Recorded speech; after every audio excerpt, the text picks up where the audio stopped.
Bonjour à tous et bienvenue dans cette nouvelle vidéo. Aujourd'hui, je vais vous parler de laser, plus précisément le laser de la Snapmaker, ici le modèle A350. Alors, je vous avais déjà parlé de cette machine dans une précédente vidéo. Pour ceux qui ne le savent pas, il s'agit d'une machine 3 en 1, c'est-à-dire qu'avec elle, on peut imprimer en 3D, on peut aussi utiliser sa fonction de fraiseuse ainsi que la fonction de laser. Et donc comment ça marche? Eh bien tout simplement en changeant la tête selon le besoin et en changeant également le plateau. Si ça vous intéresse d'en savoir plus sur cette machine, n'hésitez pas à regarder la vidéo que je vous avais faite, elle est vachement complète, je vous mets ça en description sous la vidéo. Aujourd'hui, on va se concentrer sur la fonction laser puisque Snapmaker nous a proposé une version améliorée de son laser de base. On est donc passé de 1600 mW à 10 watts. Dans la vidéo où je teste la Snapmaker, je vous avais parlé de ce laser là, donc celui de 1600 mW.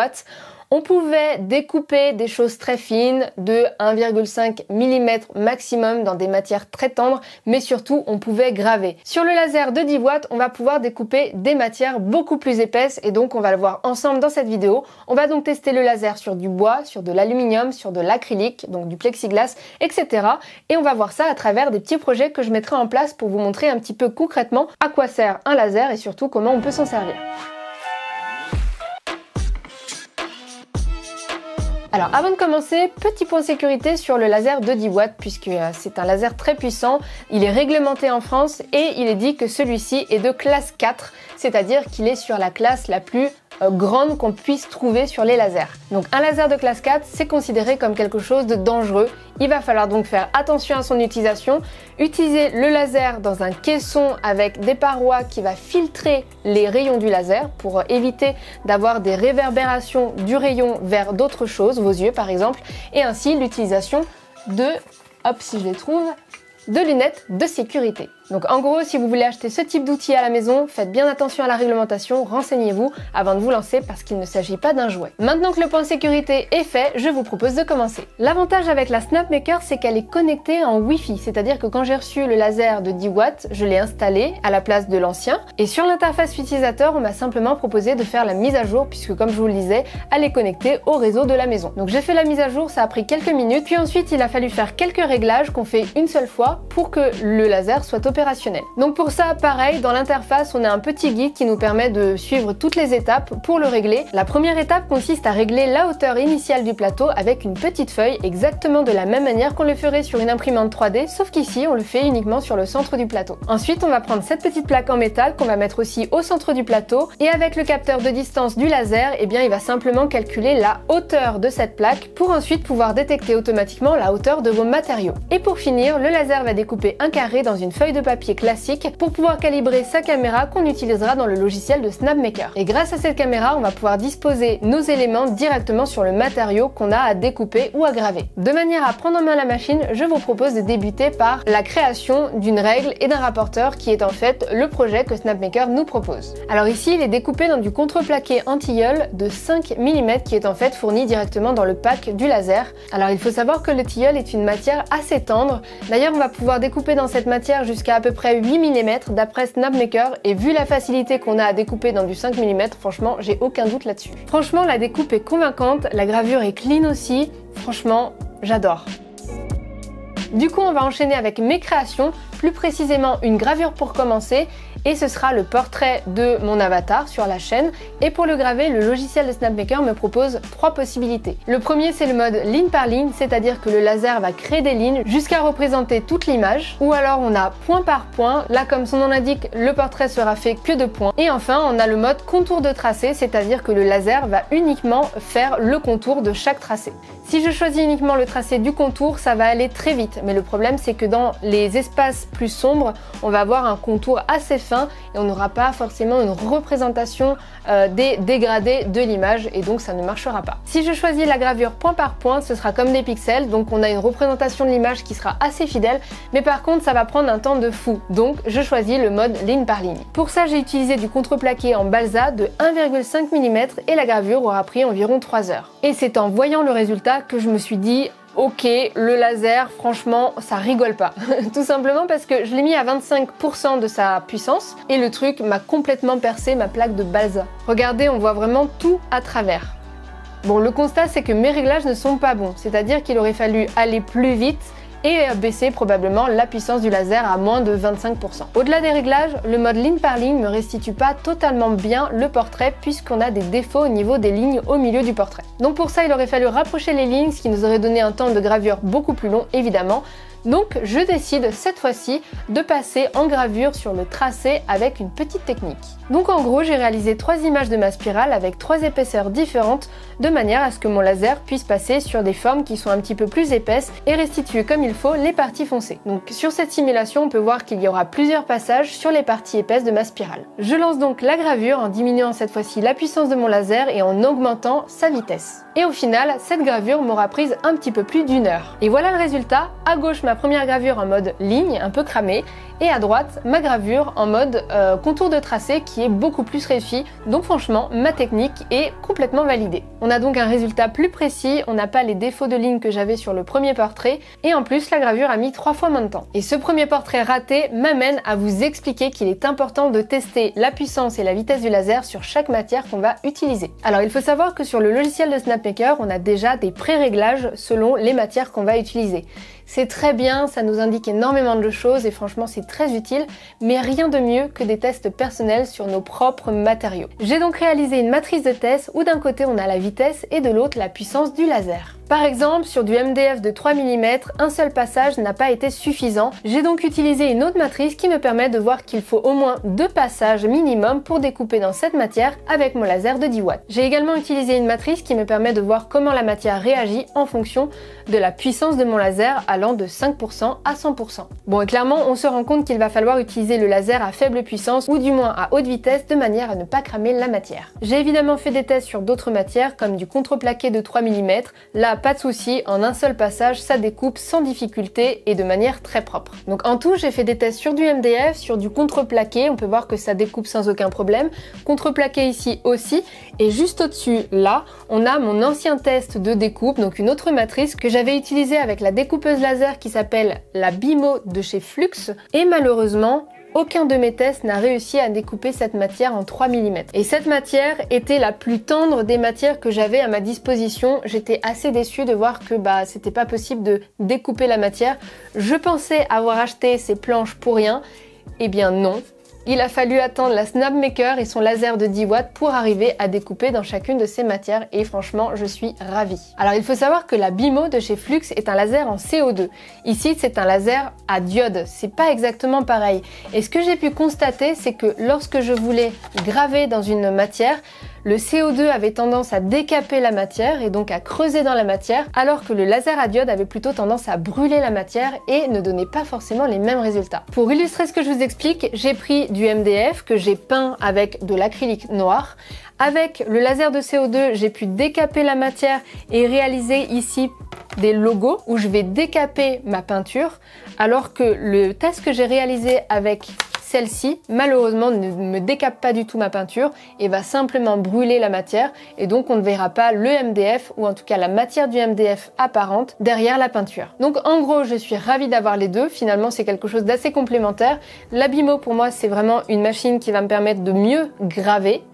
Et celle-ci, elle va graver, elle va simplement colorer le bois en noir, c'est surtout ça qu'elle va faire. Mais surtout, ce laser me permet de découper dans la matière ce que la Bimo n'a jamais réussi à faire, surtout dans des épaisseurs comme celle-ci. Alors du coup, j'ai fait d'autres tests. Je me suis dit, tiens, est-ce qu'il est possible de découper dans du MDF de 6 mm ? La réponse est non. Même avec 5 passes, avec un laser de 100%, ce n'est pas possible. Mais en même temps, Snapmaker ne nous a jamais dit que c'était possible, donc pas forcément déçu, j'ai juste voulu tester. Et j'ai également essayé ma matrice sur du plexiglas, de l'acrylique. Je sais pas exactement quelle est la matière de cette plaque. Elle est de 1,2 mm, c'est marqué verre synthétique, c'est tout ce que j'ai comme information.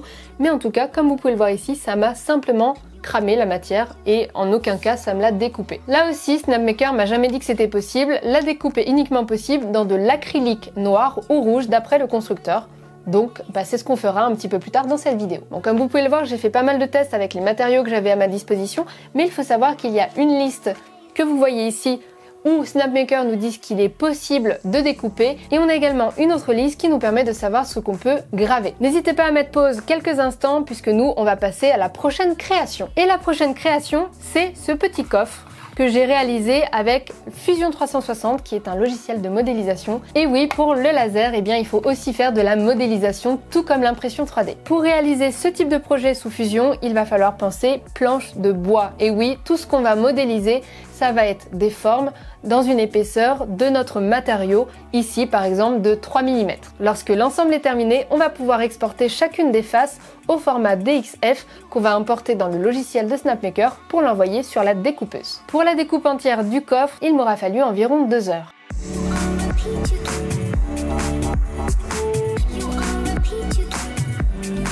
Et ensuite on va passer à la partie la plus agréable je trouve, c'est le montage du coffre. Tout s'emboîte parfaitement bien et évidemment on va utiliser un peu de colle à bois pour maintenir le tout.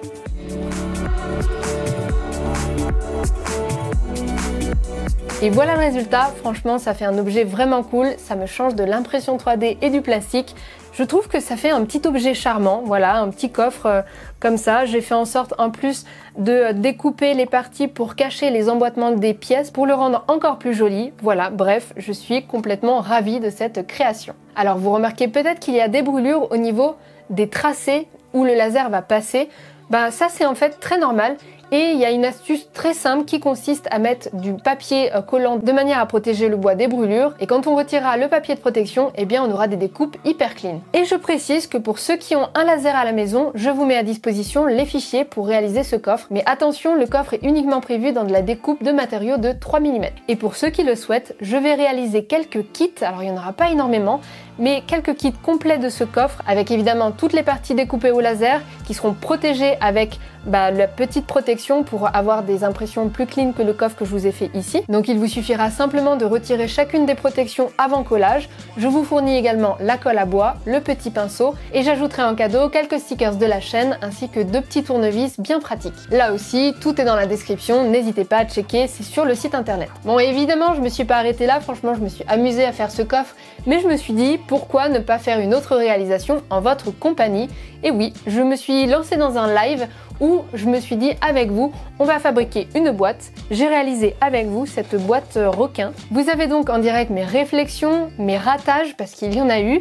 Et puis ensemble, on a fait des choix pour quelques petits détails de l'objet. Voilà, c'était très sympathique. Donc n'hésitez pas à aller voir le live. Je vous le mets dans le petit i en haut à droite de votre écran ainsi qu'en description comme d'habitude. D'ailleurs, vous avez été nombreux à me dire ne pas être au courant qu'il y a des lives sur la chaîne. J'en fais pas souvent, mais j'en fais parce que oui, malheureusement, YouTube est pas très fort dans les notifications. Donc on a mis en place une newsletter, il suffit d'inscrire votre mail, vous recevrez rien d'autre que des mails de ma part, vous indiquant s'il y a une nouvelle vidéo, s'il y a un live, etc. C'est à vous de choisir. Bref, là aussi, le lien est dans la description, c'est sur le site internet. Alors cette fois-ci, la boîte a été découpée dans du MDF d'un petit peu plus de 3 mm. Il aura fallu au total 2 passages. Et oui, c'est une matière un peu plus compacte que le contreplaqué, donc c'est complètement normal. En tout cas, là encore, la découpe est particulièrement clean. Et pour rendre l'objet plus ludique, j'ai cette fois-ci coloré chacune des parties. Et pour ça, j'ai simplement utilisé de la peinture acrylique. Voilà, on peut maintenant passer au montage et comme pour le coffre, il est simple et agréable, on va utiliser aussi de la colle à bois pour maintenir l'ensemble. Bref, c'est un peu comme une création de maquette et franchement, j'avoue, c'est agréable et on a rarement l'occasion de le faire avec l'impression 3D. Et comme pour le coffre, je vous mets à disposition les fichiers à télécharger si vous avez un laser, mais attention, ils sont réalisés pour du 3,2 mm d'épaisseur. Et pour ceux qui veulent, je vais également préparer quelques kits de la même manière que pour le coffre. Vous aurez donc les plaques de bois, la colle, le petit pinceau, les stickers Heliox et les tournevis. Attention par contre, la peinture ne sera pas fournie, donc c'est à vous d'acheter ce dont vous avez besoin si vous voulez peindre votre requin. Avant de passer aux réalisations suivantes, dans du plexiglas et dans de l'alu, dernière création en bois, c'est ce tableau qui fait 20 cm de côté. Ça a été découpé dans du MDF de 2 mm et chaque couche a été peinte alternativement en argent et en noir de manière à créer cette petite illusion d'optique assez jolie. Franchement, le résultat est super chouette, c'était aussi pour vous montrer qu'on peut faire des choses utiles, des boîtes, et aussi de la décoration avec ce tableau que je vois assez bien sur un des murs du labo. J'aurais adoré pouvoir le faire en 30 cm mais malheureusement je n'avais pas de plaque de cette taille-ci. Mais voilà, je vais faire ma petite recherche et je vais essayer de trouver des plaques de 30 cm de côté pour optimiser un maximum l'utilisation de la Snapmaker. Pour la prochaine réalisation, j'ai utilisé des plaques d'acrylique de 30 cm de côté cette fois-ci. J'ai simplement découpé l'entièreté du logo d'Heliox à l'intérieur, donc on a des lettres de environ 30 cm de hauteur. Donc là aussi on peut voir que dans cette matière, la découpe est nickel, c'est super satisfaisant. Une fois que la découpe est faite, il suffit de retirer les films de protection, de coller l'ensemble avec du double face et hop, on a un labo tout joli. Oui, en bordel, mais joli. Allez, dernière réalisation, j'ai acheté des petites plaques au format carte de visite. Ce sont des plaques qui sont en aluminium. Je me suis dit que ce serait assez original d'avoir des cartes de visite dans des cartes d'alu. J'ai donc réalisé le design sous Photoshop. J'ai utilisé simplement les réglages du logiciel Snapmaker cette fois-ci et j'ai lancé la gravure qui m'aura pris environ 8 minutes. Je les ai ensuite nettoyées avec un petit peu d'alcool et voilà le résultat. Franchement, ça marche très très bien. Là, j'ai mis des petites informations sommaires avec un QR code, mais il faut imaginer quelque chose de plus complet, plus personnalisé, etc. Mais en tout cas, c'est une création qui fonctionne très très bien et effectivement, c'est assez original. Alors, on va maintenant passer à la conclusion. Qu'est-ce que j'ai pensé de ce laser de 10 watts? Et ben franchement, j'adore. J'adore tout simplement parce que je peux découper des matières que je n'avais jamais découpées avant. Donc rien que ça, franchement, j'adore. Ce qui est cool, c'est la détection automatique de l'épaisseur de chaque matière. On n'a pas à se prendre la tête, on met la matière sur le plateau qu'on va scotcher pour bien maintenir l'ensemble et ensuite on laisse simplement faire le capteur. Donc ça, franchement, c'est hyper confortable. La caméra est elle aussi très pratique, ça me permet de mettre les éléments là où la matière est, tout simplement. Par exemple, sur cette carte, il a fallu placer simplement mon graphique de ma carte bien au centre. Et sans la caméra, ça aurait été moins pratique et j'aurais probablement gâché quelques cartes jusqu'à trouver la bonne position bien au centre pour que ce soit bien fait. Le logiciel de Snapmaker qui nous permet de gérer le laser est bien, mais un peu limité, c'est-à-dire qu'on va par exemple pas pouvoir importer plusieurs fichiers en même temps.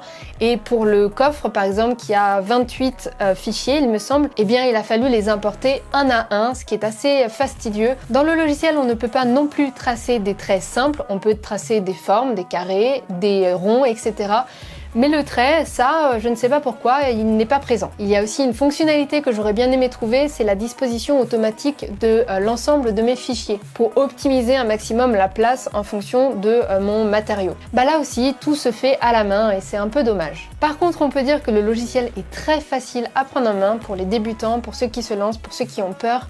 Franchement, c'est hyper facile de l'utiliser, on est guidé, il est en français, bref, il est quand même vraiment bien pour débuter, il pourra être amélioré, ça c'est sûr, mais franchement, pour tous les projets que j'ai réalisés, il m'a en aucun cas limité. Dans le logiciel, on retrouve des pré-réglages et ça c'est très pratique quand on ne sait pas comment découper chacune des matières.